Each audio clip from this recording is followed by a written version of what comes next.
Welcome back to the Lift Free and Diet Hard podcast. I'm your host, Andrew Coates. Join me along with industry leaders and friends on a quest to get more people through the gym door and eating and living healthier. Join me where evidence meets empathy while rejecting fitness industry fads and extremism. Let's begin. My first returning guest of the new format, Dr. Joey Munoz. Joey was very kind at being one of the sacrificial lambs to be one of the starting guests for the relaunch of the podcast back with episode 323. So if you want to go back and listen to that, great. But it's great to have you back, my friend. And now we're gonna do a masterclass on fat loss. So good to see you. Yeah, thanks for having me, dude. And it's an honor. I didn't know I'm actually the first one back, so that's pretty cool. Well, there's a bunch of people I want to return with, but I figured you'd be a great fit for it because, well, your media has been spectacular. So let's go right into this. Yeah. Does losing body fat directly drive health improvement, or is fat loss a concurrent byproduct of what's actually driving better health? Both. I think the healthy habits that contribute to fat loss will directly improve health, and fat loss itself will directly improve health.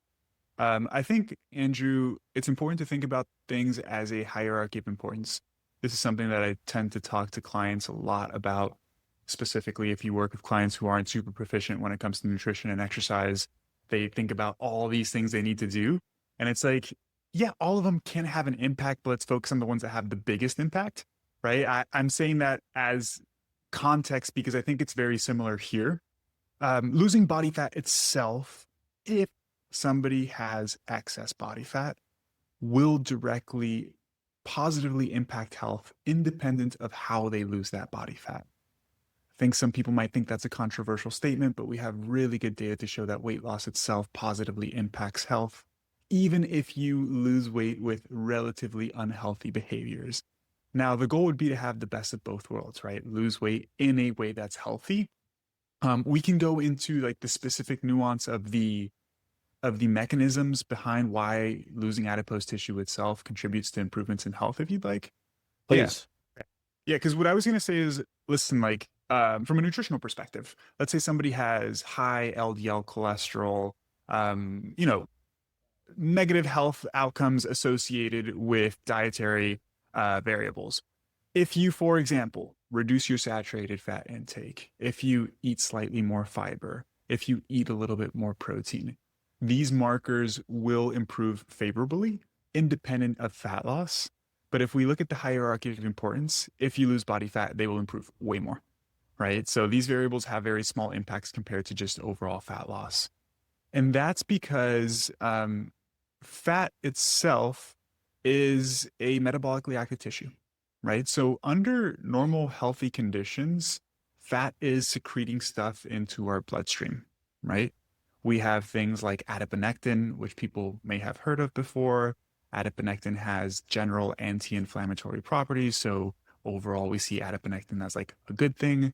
But fat also releases other molecules that may have like inflammatory properties, things like TNF alpha, interleukin 6. The specific names of these variables don't really matter. Just know that we release things that may have potential negative impacts on health if we release too much of them. And we release things that have potential beneficial impacts on health, okay? And the ratio between those two is really important. And I emphasize that because when it comes to our physiology, very few things are just like always bad or always good. The quantity of them really matters, right? So people talk about insulin. Hey, if your insulin spikes, it's really bad. Well, guess what? If you don't have any insulin, you die. So everything exists Cortisol. within a range for a particular cortisol. Exactly. Cortisol, yes. great example. So what happens when you gain excess body weight? If we look at the fat tissue itself, independent of the behaviors, right? When we grow fat, when we have more fat cells themselves grow and they multiply, right?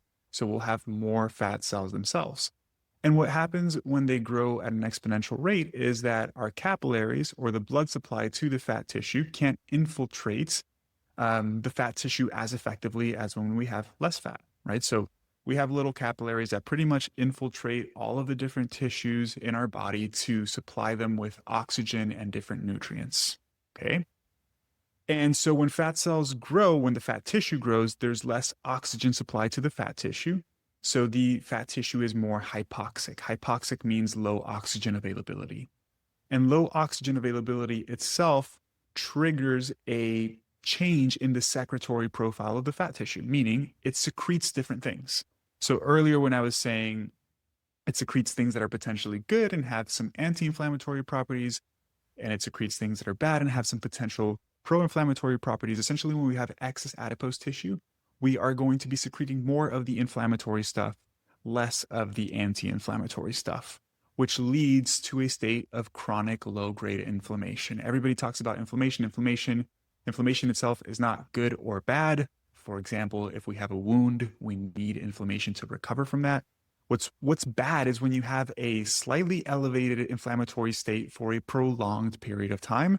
That's what we call chronic low-grade inflammation. It can be caused by a number of different things. Actually, different contributing factors will impact the degree to which you have chronic low-grade inflammation, but excess body fat is a major contributor. Stress is another major contributor, right? So I don't want to say like it's only fat, but fat is a big contributor. And what happens when you release more of these inflammatory molecules is that these inflammatory molecules themselves negatively impact other health markers. For example, there's mechanistic data, and I'm really good talking about more of the mechanisms when it comes to insulin resistance specifically compared to things like blood pressure, because I actually studied insulin resistance during my PhD. But essentially, these molecules, things like TNF alpha, interleukin 6, inhibit the actions of insulin. So insulin can't work correctly because these molecules are impacting its ability to work properly. And then we start to have a certain degree of insulin resistance, right? For example, in order for insulin to work properly, insulin needs to be able to bind to the insulin receptor. When we have a higher degree of chronic low-grade inflammation, insulin essentially can't bind to the receptor as effectively. It has a lower affinity. Aside from binding to the receptor, certain things happen inside the cell that are important for the function of insulin. These molecules can also negatively impact that, right? So there's a negative impact to insulin regulation. There's a negative impact to cardiovascular health. We have less worse endothelial function, essentially. So our arteries tend to become more stiff. We tend to see a greater degree of plaque buildup. So it's the chronic low-grade inflammation that's being caused by excess body fat that is contributing to development of a lot of these adverse health outcomes. So if we just lose that body fat, independent of how we lose it, there's less of that low-grade chronic inflammation. So we see improvements in health. Hopefully that wasn't too drawn out of an answer.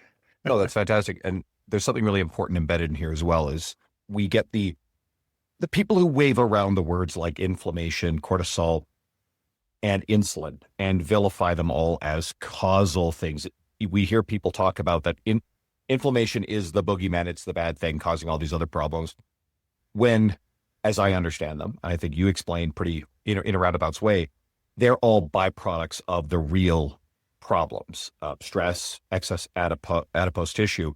And then these things, yes, they are in context when out of control, too much of them are a bad thing, especially if it's a chronic issue. But they themselves are not the root cause. They are a byproduct of something else.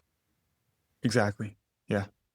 This episode is brought to you by Just Bite Me Meals. I work long days and I won't compromise my client experience or sacrifice my workout, sleep, or nutrition. So I needed a quality and reliable meal prep service so I could save time on cooking and shopping and have more time for the stuff that matters. Net out the cost of groceries, and the service isn't as much as you might think. And regular impulsive food delivery apps, eating out, that costs way more anyway. I get more meal variety and less dishes to clean, and I've been referring clients to Just Bite Me Meals for a long time, and I recently started ordering myself. Food is great. The beef brisket tacos are my favorite so far, and there's a lot of menu choice. Your calories and macros are listed. The portions are great. You can order custom meals. They deliver to your door, or you can pick up from their storefront. And I'm sorry to listeners outside of Alberta, but Just Bite Me Meals is currently just in Edmonton, Calgary, Grand Prairie, and Fort McMurray. Ordering from Just Bite Me Meals made my life easier instantly. And you can get 10% off on all your orders using my code, Andrew Coates Fitness, all caps, on their website. That's Andrew Coates Fitness, all capitals, or go to the link and the code in the show notes. Perfect. Okay, do you want to go a little deeper on some of the things that we see improvements in? We know that losing excess body fat improves insulin resistance, it improves blood pressure, and it improves blood sugar. Do you want to go a little deeper on those? Yeah. In what context specifically? Well, improving them for improved health. Yeah, I guess my question is Sure. talking about going a little bit deeper in them in the context of how it would improve health or some of the mechanisms there.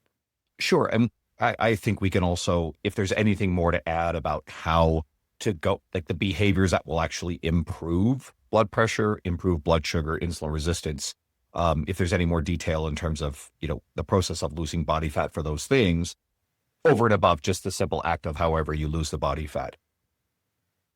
Yeah, yeah. So I think if we return back to the original question of is it the behaviors or is it the body fat itself? They go hand in hand because the behaviors will drive reductions in body fat, and then the behavior themselves will have unique benefits, right? So, for example, if we talk about having high cholesterol, right? Hmm. There is a contribution of this chronic low-grade inflammation that we're talking about in the sense that chronic low-grade inflammation will impact how our bodies produce and metabolize cholesterol and lipids, right? So our liver might be producing more LDL, less HDL when we are in a state of chronic low-grade inflammation. So all this stuff really overlaps. It's not like inflammation causes one thing. It's like all of this stuff is happening simultaneously. So it really is all-encompassing. But we could also then talk about specific behaviors like fiber, right? Mhm. So fiber consumption will have unique benefits on lowering cholesterol because essentially it ties up.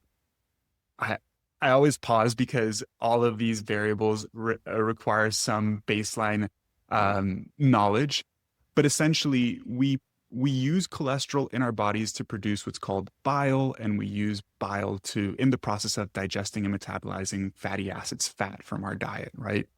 And we actually recycle that bile.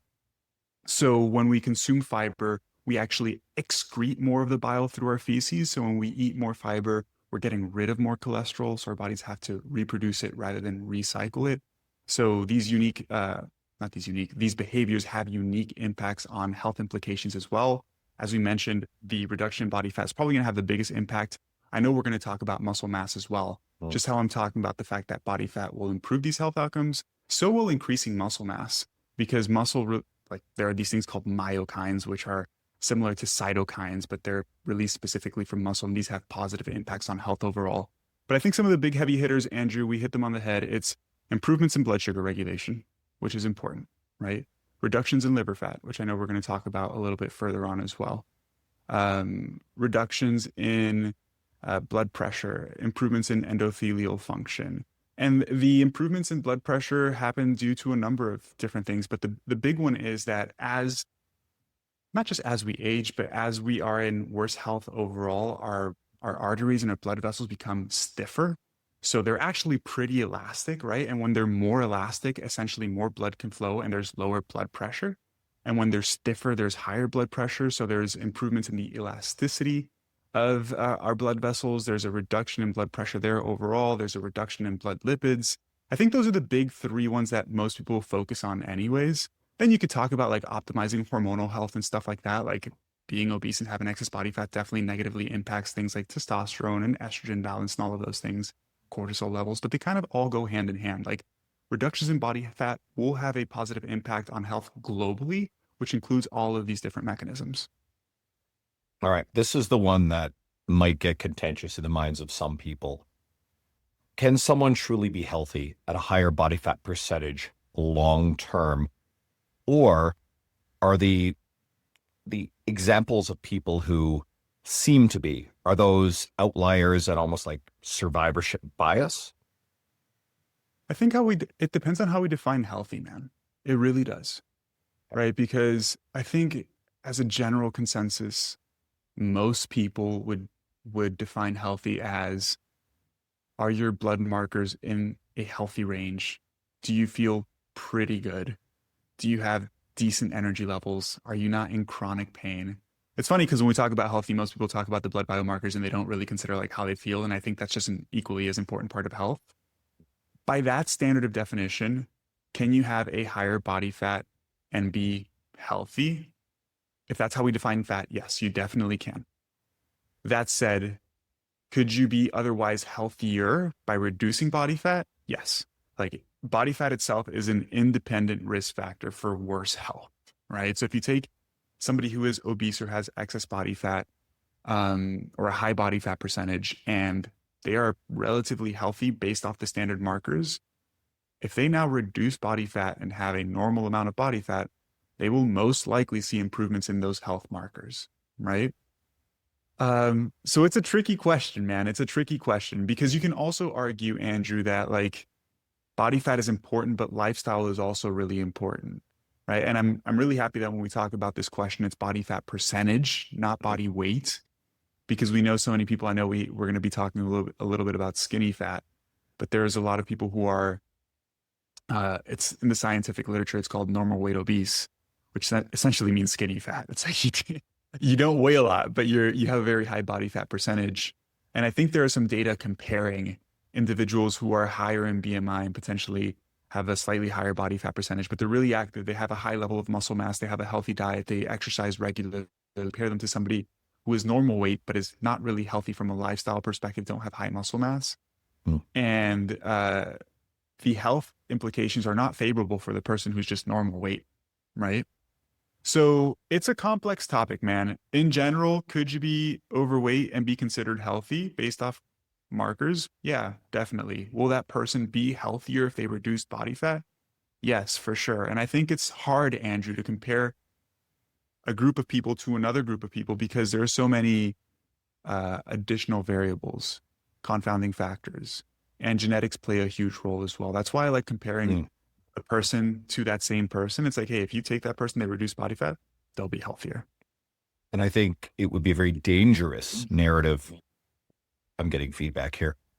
Dangerous narrative for someone who advocates for, let's say the health at any size sort of movement, which I think gets carried away and becomes very ideological. And there's some serious danger with some of the communicators there because of their motives. But I think if they were to take a look at the cross-section, compare the people who are engaging in healthy behavior who have higher body fat percentages to the people in the normal weight range, let's call it, nebulous term, who are unhealthy, I think that's a disingenuous comparison because I don't think you can do that to say, well, oh, look, there's all these, unhealthy people or for a variety of reasons. Therefore, comparatively being, having excess body fat is somehow comparatively healthy. I just think that is a disingenuous comparison. Yeah. And the phrase that you can be healthy at any size is not true. It's like objectively not true. There's a cutoff, right? If you take a person and they just continue to gain weight and continue to gain weight, there will be a point where they are not healthy. Like, because like we talked about earlier, the adipose tissue itself, independent of how healthy you're living in terms of a habit and lifestyle perspective, will have negative impacts on health for sure. When we look at data, Andrew, that control for a lot of these confounding variables, like lifestyle, diet quality, sleep, alcohol intake, stress, adipose tissue is a independent contributor to negative health outcomes.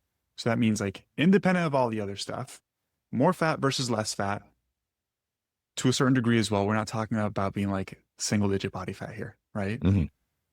But having lower body fat will have positive impacts on health for sure. There's obviously a sweet spot range, and we know that below that, it's also not healthy. And oftentimes if people are below that, outside of genetically people who just do really well at really lean body fat percentages, usually, again, the behaviors driving those lower body fat percentages, especially if they're eating disorders present, those things, very negative impacts on health. Let's do the skinny fat thing. So sure, we can start here is like, are obese people actually lower in muscle mass? And I want to kind of preface this because I've heard this before, and I think about some of the populations I work with. I do work with some people who significant weight loss, and those people have loads of muscle mass, people who are pretty big. Yeah. It's just underneath a lot of body fat. But those are also a population that are moving around. So I'm thinking that if you're actually somewhat active in your lifestyle, you have that independence, but carry a lot of body fat, I think structurally to move that around, you tend to actually have a fair bit of muscle, especially in lower body. But then you think about, okay, there's going to be people who are actually quite sedentary and very obese. And then there are the skinny fat population, people who are in a normal weight range. And I've worked with people like that before who've got NAFLD, non-alcoholic fatty liver disease, which is sort of a rising problem in that population. So can you break that all down? Yeah. So I guess first let's address the first question of like, do obese people actually have lower muscle mass? The answer is no. Like as you mentioned, a lot of people who are overweight actually have more muscle mass. Again, let's always say this in the context of controlling for all other variables, right? Because somebody might listen and be like, well, the person who's obese, who's totally sedentary, you compare them to me and I work out and I have a ton of muscle. They don't have more muscle than me. Yeah, because we're not controlling for the other variables. But if you think about what causes muscle to grow, it's stress and load, right? And what do heavier people have more of? More stress and load on their muscle mass. On their muscle mass, right? So specifically with the lower body, if you're walking around, even if you're not walking a ton, if you take two sedentary people, one, they both, let's say, get 3,000 steps per day. One has normal weight, one is heavier. The person who is heavier is most likely going to have slightly more muscle mass, right? Talking about the whole skinny fat concept, when we define skinny fat, just to define terms, it's somebody who, based off of BMI, is essentially not overweight, right? Like their weight is normal or healthy, but their body composition is not healthy, meaning they have low amounts of muscle mass, therefore still a very high body fat percentage, right? We could take a man who is normal weight, puts on clothes, doesn't look like they're overweight at all, but maybe they're 30% body fat, right? Again, just because they have low amounts of muscle mass. And there's really good research on this. Again, this is why it's a defined term in the research literature, like normal weight obese, because that type of subset of the population also has negative health implications. And Andrew, I think it's because, like, yes, as I mentioned earlier, adipose tissue is a unique contributor to negative health outcomes. But I really do think, and personally, I will be clear up this up front, I haven't looked too deeply at the data on this, but I think it has more to do with the ratio of muscle to fat mass that somebody has, right? That really is a very important factor, because if you have low amounts of muscle mass, you are going to have negative health outcomes, both from a blood biomarker perspective as well from a physical perspective. Like you might experience more pain and discomfort, less ability to do things physically, right? So the muscle mass component is incredibly important. I want to take a pause because I want to make sure that I come back to the original question, which was, do fat people, or do people with more body fat, can't call people fat anymore, but do people with more body fat have less muscle mass? Not at all. Is being normal weight enough? No, because the whole skinny fat thing definitely has negative implications on health. And where do you want to take this question from here? Let's see. Well, how dangerous is it to be skinny fat? That's a good question. And I think it's pretty dangerous, right? I think you had also brought up the concept of non-alcoholic fatty liver disease, and we can definitely tackle that too. But it's pretty dangerous. First off, muscle itself is the biggest reservoir for sugar in our blood, right? So we store glucose as glycogen. We store some in the liver, but then we can store a whole ton in muscle mass. So essentially, the more muscle we have, the better our bodies are at handling glucose. And these topics are nuanced, Andrew, because glucose itself isn't inherently bad. It also depends on like the caloric load of the person, right? Like, are they at energy balance versus a surplus? Because if you're a normal energy balance or a negative energy balance, even if a larger proportion of your caloric intake is coming from sugar itself, it doesn't seem to like directly have negative health implications outside of the total caloric load. But in general, more muscle, your body handles glucose better, so better insulin sensitivity. On top of that, muscle contraction itself helps you lower your blood sugar without needing insulin. So as I mentioned earlier, like insulin binds to muscles, and that allows for your muscles to take up sugar from the blood. So it lowers blood sugar, and then the sugar goes into the muscle cell, right? Simplified version there.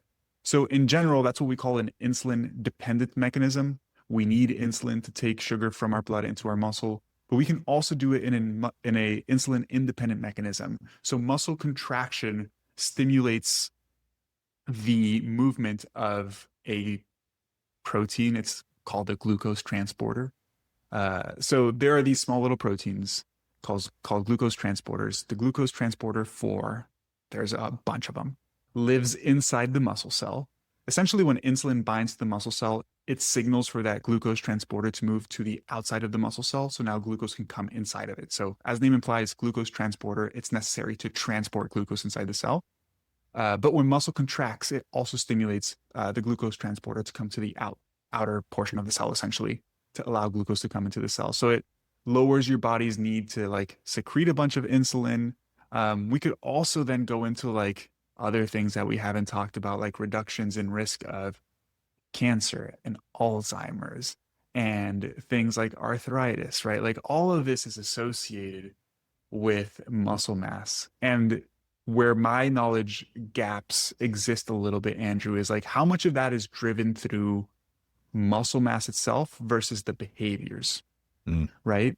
Because another thing we see, Andrew, is like muscle mass is important, but there's a reason why we don't see positive health outcomes in bodybuilders that have like ridiculous amounts of muscle mass compared to somebody who has normal amounts of muscle mass. So I do think there's an impact of the behaviors themselves, right? Of like the stress that you're implying on your body from exercise itself, independent of how much muscle mass you have. It's like, I forget who made this. I think it was Lauren Colenso Semple. I always say her last name incorrectly. No, that's right. But she made a post talking about like how people are going crazy about grip strength, right? And it's like, I need to train my grip. I need to train my grip because grip strength is associated with longevity. And it's not that like making your grip stronger is going to help you live longer. It's that people who live longer are generally active, they're strong, so they have higher grip strength as a byproduct. It's like the chicken or the egg type of thing, right? I think it's a similar concept here. But in terms of, to bring it back to the question, man, how dangerous it is, depends on how big of a risk you like to take in life. But if you want to reduce your risk of chronic disease as much as possible, focusing on optimizing muscle mass is very important and will definitely have positive impacts on reducing your risk of dying. Is there any more depth to, because I know that NAFLD, non-alcoholic fatty liver disease, is something we're starting to talk more about. I know that Peter Attia did a pretty good job of going in depth in outlay of his book. Is there anything else you want people to know about behaviors, lifestyle that could actually reduce their risk of developing it, or anything about how it manifests and why it's more prevalent now? Sure. That's a really good question.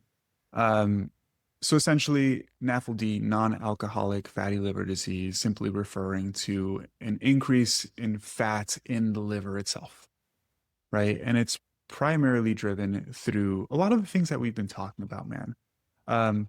Okay, so from lifestyle factors, excess caloric intake, for sure, right? Like excess caloric intake drives the accumulation of fat, and we store some fat as fatty tissue, adipose tissue, and we store some fat as liver fat, right? And so it's kind of like a bi-directional loop because, and this is how I like to explain it. It's like eating an excess energy is going to contribute to increases in liver fat, and then liver fat itself contributes to insulin resistance, and then that itself drives more fat in the liver, right? So it's like they both negatively impact each other. But beyond caloric intake, man, like all of the stuff we always talk about, it's hard when you ask me this question of like what lifestyle factors, because I feel like it's something that's repeated so much, like good sleep, reducing stress, or managing stress, I should say, reducing alcohol intake, but we're talking about non-alcoholic fatty liver here. Being active, because as we talked about earlier, muscle itself is so incredibly important, right? But a lot of these things, Andrew, have these positive impacts because it comes down to overall reducing chronic inflammation in many ways. I know like this word inflammation gets thrown around a lot, but there is some truth to it in the sense that it does seem like chronic low-grade inflammation is at least a partial contributor to most chronic diseases, right? And is it, again, the chicken or the egg? Is it causal? Is it correlational? We definitely know that mechanistically there's a causal impact for sure. So anything that's going to help you just live a healthier lifestyle will have positive impacts on liver fat as well. I say that, Andrew, because when, people talk a lot about visceral fat and all this stuff, visceral fat, we're talking about fatty liver here, but there's nothing unique that you need to do to just reduce your liver fat.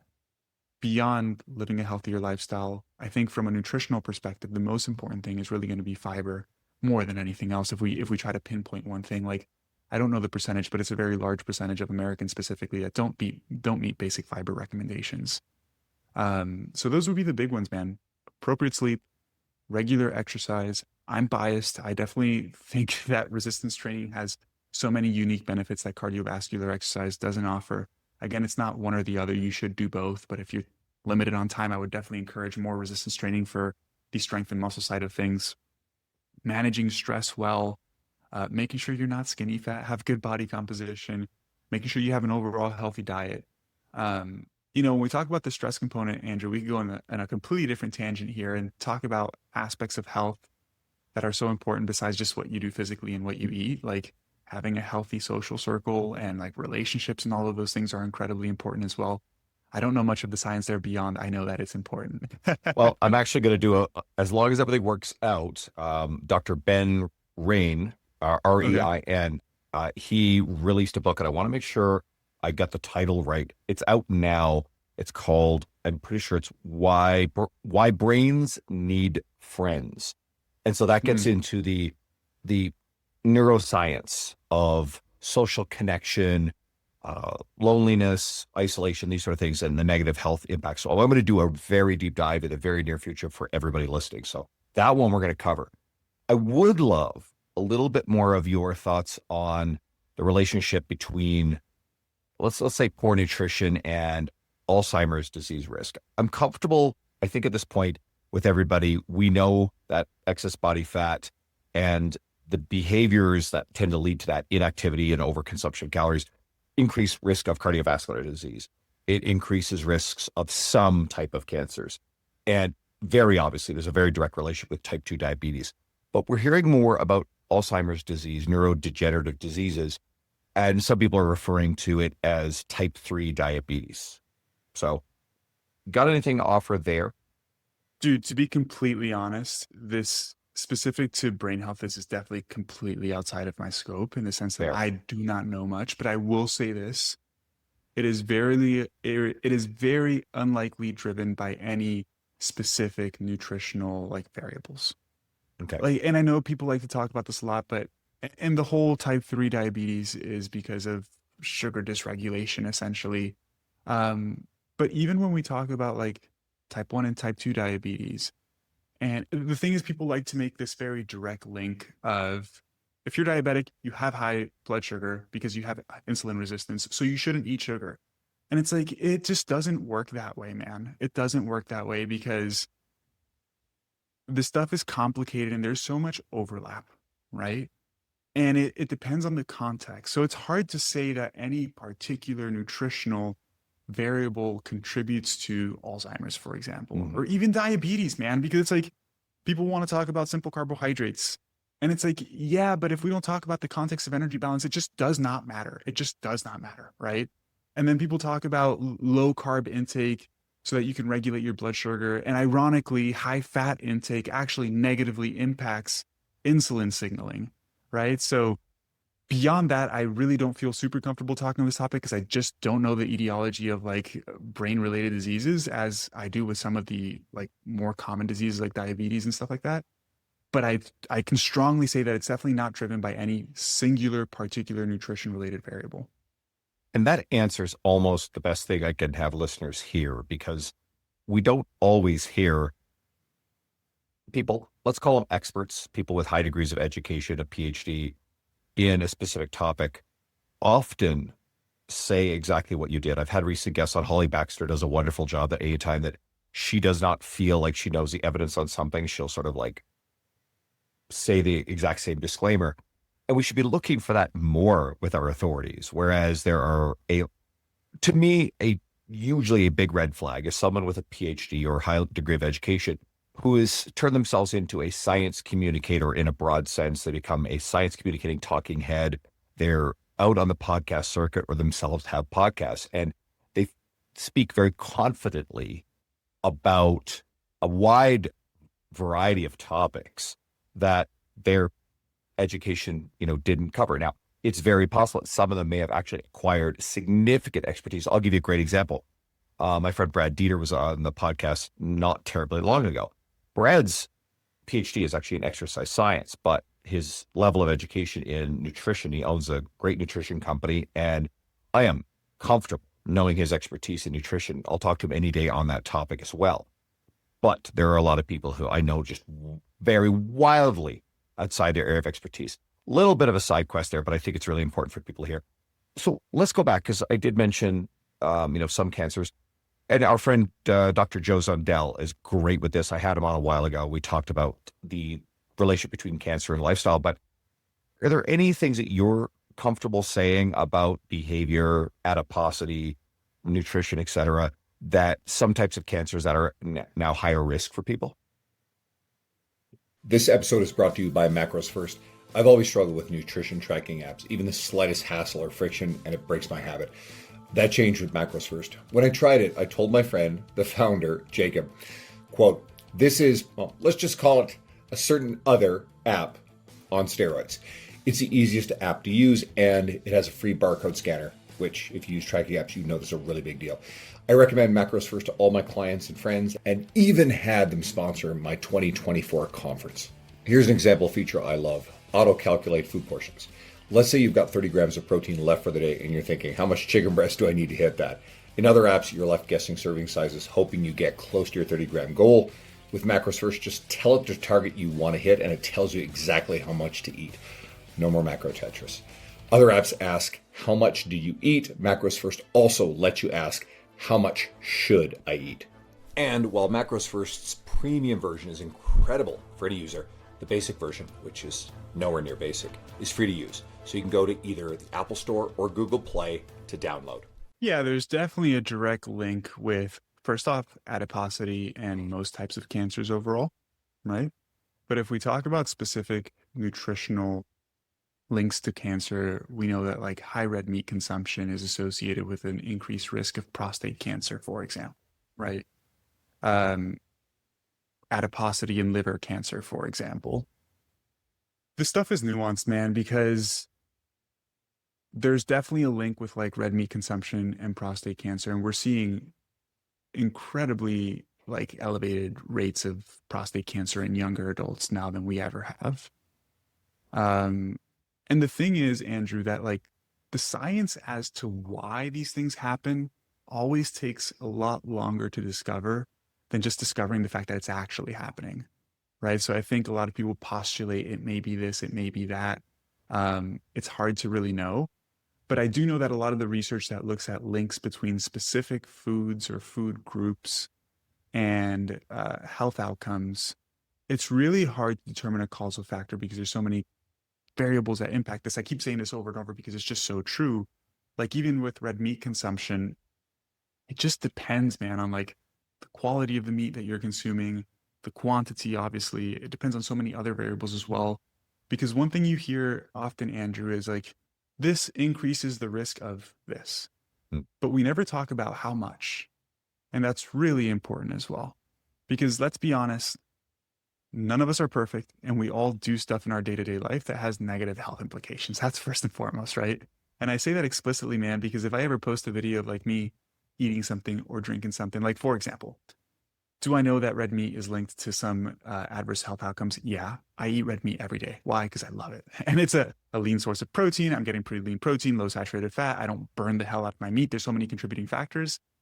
But like I do it because I understand it may carry some risk, but I enjoy it, right? And I bring this up because going back to the relative risk stuff of red meat and prostate cancer, for example, I think if I'm not wrong here, I might be slightly off on the specific percentage, but there is a 20% increase in the relative risk of prostate cancer when you consume, I can't remember the quantity, but it's a fairly low amount of red meat on a regular basis. And 20% sounds really scary, but it's relative risk. So it's 20% increased risk of your baseline risk. And I think lifetime risk of prostate cancer is something around 15-ish%. I could be wrong about the specific number there as well, but let's say it's 15%.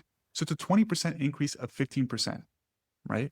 Which is about 3%. So it goes from 15% risk to about 18% risk, which is not insignificant, but it's a lot less scary than 20%, right? So all this stuff it is really nuanced, man.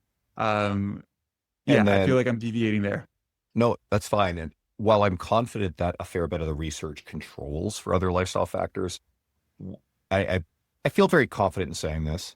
Here I am, maybe wandering outside of my area of expertise, but I am of the understanding that across populations, people who consume a lot of red meat, there's also higher levels of alcohol consumption, higher rates of smoking, and certain other lifestyle behaviors that are, well, very demonstrably negative, right? Yeah, and the difficult part, man, is like to look at something like cancer risk. You can't do a double-blind controlled placebo trial because you can't like control people's lives for years on end because it takes years to develop something like cancer, right? We do know, though, based off cross-sectional data, that if you add additional variables into the analyses, such as total fruit and vegetable consumption, which we know is healthy, we do see reductions in that elevated risk of cancers, particularly prostate cancer, even in higher meat consumers, right? So the question is it high amounts of red meat that are directly causing negative health impacts, or is it that these people are eating potentially so much red meat that they're not eating other stuff that's really healthy? Is it like red meat that's really high in saturated fat? Because that's a variable as well. Is it that people are charring the hell out of their meat? And we know that when you char it, you're producing carcinogenic compounds, right? So there's so many variables here. But what I was going back to is that when we look at higher meat consumers, and the issue here, Andrew, is that even in the research literature, when they categorize low and high meat consumers, the high meat consumers are still not really high meat consumers. They're having like a couple servings a week. Like it's not a high meat consumer, right? But regardless, when you take low meat consumers versus high meat consumers, there's a higher risk in the high meat consumers. But now when you look at low meat consumers with low fruit and vegetable consumption versus high meat consumers with high fruit and vegetable consumption, that elevated risk almost disappears. If I'm not incorrect here, completely disappears. Meaning that it's not just the meat, right? There's a lot of these variables that play a role as well. So what you mentioned is definitely true. That makes a lot of sense. Let's make sure we cover one more thing too. I like bringing this up a lot because, as I get older, I'm concerned with it. I work with older adults. It's the relationship between muscle mass and having strength, power, bone density, and fall injury prevention risk. So do you have any, added nuance to the role of muscle mass there? And perhaps even, I don't know if you know the data on this, this might be a reach, but if we also have people who are simply heavier and higher levels of body fat percentage, are they at increased risk of fall injury risk due to, especially when we get that combination of people who maybe are weaker, not as active, high levels of body fat, do they fall more easily? Take that anywhere you want that you feel confident. Yeah. Yes, so you may not know this. My PhD was on the effects of prunes on bone density in older adults because we were doing a lot of work in osteopenic men. I think I might have shared that the first time. I don't remember. I didn't want to bring up something that I totally blanked on earlier when you were talking about specific nutritional factors that may positively impact health, because I was just thinking about it from negative health implications. And I do want to talk about some of the unique benefits of like plant-based foods. But really quick to address this question, because I'm actually making a video about this week. Individuals with low muscle mass and low muscle function, and function in this particular study was determined as like their ability to sit and stand a certain number of times within 60 minutes in a chair, right? I don't remember the specific cutoff, but if you were below a specific number of times of squatting essentially in a minute, it was considered low muscle function. So older adults with low muscle function and low muscle size were 12 times more likely to lose their independence later in life. So needing assistance to live, right? Take a shower, take a shit, like getting in and out of bed. Literally just predicted by low muscle size and low muscle function. To translate that to a percentage, that's 1,200% greater risk of losing your independence. So significantly greater risk. It's very, very, very important. And there's a direct correlation between strength and muscle density, not muscle density, bone density as well, right? When we're talking about risk of fracture from a fall, it comes down to two things. Your risk of falling, which comes down to having low muscle mass and essentially and power and reactivity as well, right? But all of these things, as we know, go hand in hand. You're not going to have high muscle mass and super low power and super low reactivity, because they go hand in hand. They're trained fairly effectively. And you could correct me there if there's some nuance.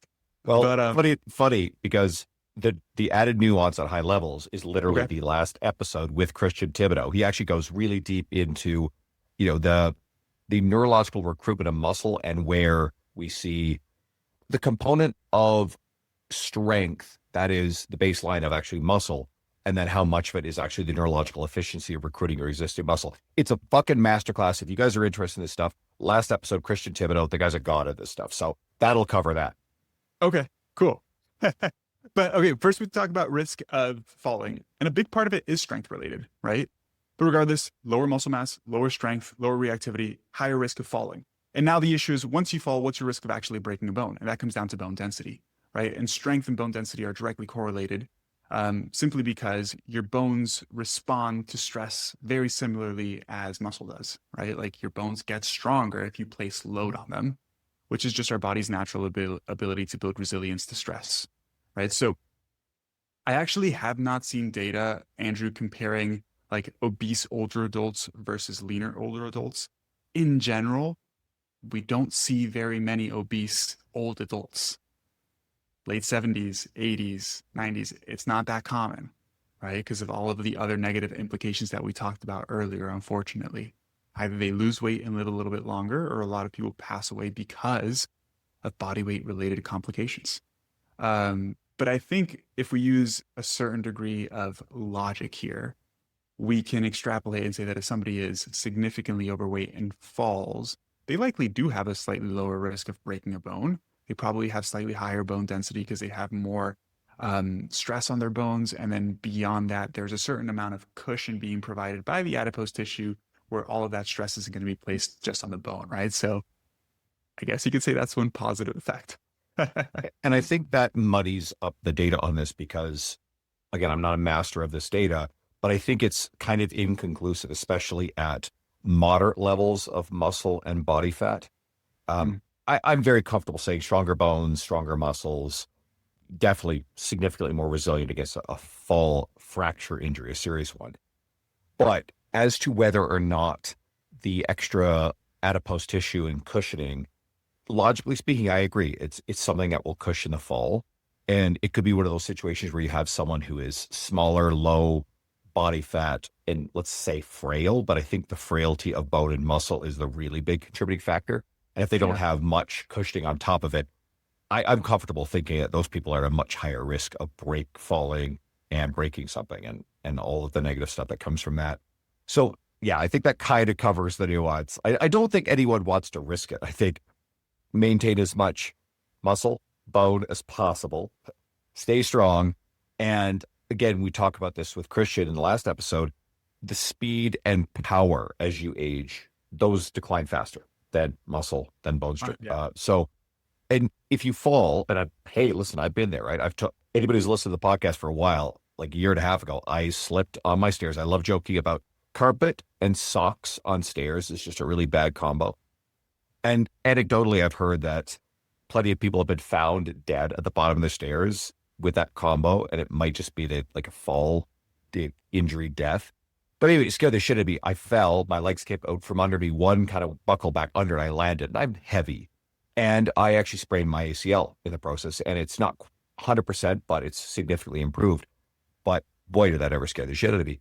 But again, like I've actually fallen other times. I've fallen on the stairs numerous times. I have this bad habit of taking stairs really fast. I more or less changed it. I hold the handrail. I know this sounds ridiculous, but I've fallen, and because I'm quick and I, muscle and power and what have you, I usually am able to catch myself, whether it's my hands hit the ground really quickly or grab a guardrail or something. But you lose that, and you're far more likely to actually fall and have a hard impact on your hip, on your legs, your knees, etc. So I'm a big advocate: speed, power, explosive training as we age.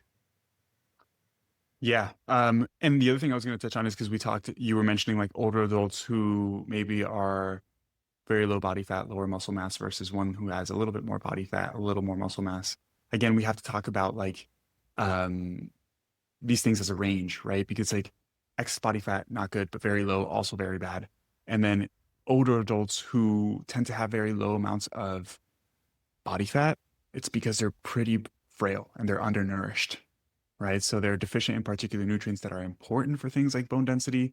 This actually kind of brings me back to what I wanted to interject that I forgot earlier, is that I am of the, not, I'm not of the belief, I think that the data clearly show that all food groups have unique health benefits. And I think it's silly to cut out any particular food group for any reason besides the fact that you have a sensitivity or an allergy to it, right? And I say that because there's all of these different diet camps where it's like, don't eat fruits because of this, don't eat meat because of that. Like, I think, I won't say as bad, but somebody who goes carnivore and cuts out all plant-based foods is going to miss out on the health benefits of plant-based foods the same way a vegan is going to miss out on some of the health benefits of animal-based foods, right? And I bring this up because if we talk about some of the foods that have the most unique benefits that we don't eat enough of, it really is vegetables. Like, people don't eat enough vegetables. And we think it's just because of the micronutrients and the fiber. It's like, oh, I could take a fiber supplement and I can take a multivitamin. And that is a big part of it, but it goes well beyond that. And I'm not talking about here from like satiety and hunger to help you lose weight, but plants are filled with hundreds of thousands, if not millions of different molecules that we classify as phytochemicals, which essentially are molecules found in plants. We've studied some of them. They seem to have potential positive impacts on health outside of weight loss. And you don't get those things with a multivitamin, right? You just don't. And I'm kind of shooting myself here for getting this earlier, because this is like all I studied in my PhD. We would study a lot of the health promoting effects of specific plant-based foods outside of just their micronutrient composition. And we used to do this by having a matched control that was just like a multivitamin that matched the nutritional profile of the food. But for example, beans, all sorts of beans have particular types of phytochemicals that seem to have unique benefits for cardiovascular health and prevent plaque buildup and atherosclerosis, right? We were looking at the impacts of something called bitter melon on blood sugar regulation. Like, plant-based foods are just so rich in so many compounds that we like don't even really know what impacts they have yet, beyond the fact that overall, time and time again, when people eat more plants, they have better health outcomes, and it goes beyond just weight and like what their micronutrients are. And when we talk about micronutrients here, Andrew, we're talking about vitamins and minerals. Minerals, we kind of know everything there because they're just basic elements. But when it comes to vitamins, the vitamins that we classify as essential, it's because we need these to actually survive. And if we don't have them, we die because it causes deficiency. But a lot of these things have vitamin-like properties. We just don't classify them as essential because you're not going to die tomorrow if you don't have it, right? But the research is pretty clear that they do have very positive impacts on health. You're not going to get rickets. No. A quick sponsor break for my current aspiring coach listeners. This episode is brought to you by Train Heroic. If you know me, you know I only work with sponsors I use personally and where I know the people behind the product. Train Heroic is the best online coaching software in the industry. Not only is it a great platform for one-on-one coaching, it's fantastic for group coaching and selling standalone programs. Train Heroic is used by some of my trusted friends, so I switched my online group program here, and my members love it, raving about its ease of use. Having a dedicated app means far greater reliability for my clients and has been by far my best experience with any online coaching software. Train Heroic is a proven and stable industry leader, meaning it isn't going to suddenly disappear. One of the biggest risks in choosing an online coaching software. When you start a free trial today, you'll get 90 days free to experience why I love and trust this platform. You'll get full support from their team, who've been a joy for me to work with. I trust Train Heroic and the people behind it. Use my link, www.trainheroic.com/liftfree to start your 90-day free trial, or go to the link in the show notes. I'll leave off there. Ladies and gentlemen, Dr. Joey Munoz, I want everybody to go follow you if they're not already. Instagram at dr.joeymunoz. Okay. Anywhere else you want to send people? Any other resources you want to share? My podcast, the Dr. Joey Munoz Show. I don't know if I said this the first time, but I spent like 2 weeks trying to come up with a creative name, man. I was like, I just can't figure it out. I'll just name it the Dr. Joey Munoz Show. But yeah, my podcast is way more focused on body composition and fat loss tips and sustainability, since that's what I tend to focus on. So if you're interested in that, go check it out. So quick side quest here. Yeah. Podcast naming, there is something to this. And people both they think my podcast name is quite clever and I love it, but it's actually a terrible podcast name because it doesn't have a high searchability. So I trade off. Yeah, I trade off the fact that you guys, and here's the call to action, will take this and share it with someone in your world. So that way more people find Joey, they find these masterclass topics, my show, and the guests that I'm going to continue to bring on. So you guys help me that way. Yes, I think that what you and I both rely on to a degree is our other media driving attention to the podcast. But our listeners, you guys, and sharing it with the people in your world is the key factor there. If anybody decides that they really want to start a podcast, number one is actually, I'm going to give a shout to my producer because he's a beauty. Chris Little, he's the one who does all the back end stuff. He does all the slides. He's the one who puts together all the ads. And I couldn't do this stuff without him. He's great. He's got his own podcast, but he's also got courses and he will answer your questions if you guys are literally interested in podcasting. He's great at this stuff. So go check him out. Just search Christian Little on Instagram. I followed him. You'll find him. He's super. And yeah, it's definitely a challenge in this space because there's not a lot of organic discoverability. But in the meantime, guys, go follow Joey. Thanks for tuning in. I appreciate everybody.